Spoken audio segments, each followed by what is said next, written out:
How to fix follow limits reached on Facebook.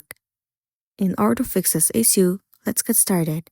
First thing first, move into your application Facebook, into a login credential, and make sure that you are logged into your specific Facebook account. Once you have been logged in, head over to menu at the bottom right corner of the screen. Tons of different options will be visible to you. You need to head over to Friends. Move into your friends at the top.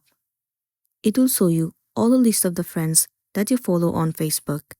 So from here, you have to unfriend or unfollow any of the people that you think you don't want to be friends with.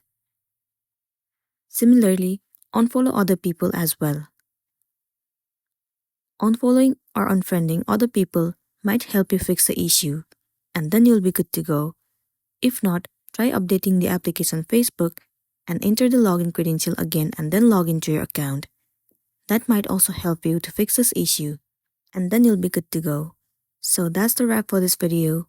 Make sure to smash the like button and consider subscribing to our channel. We'll see you in the next one.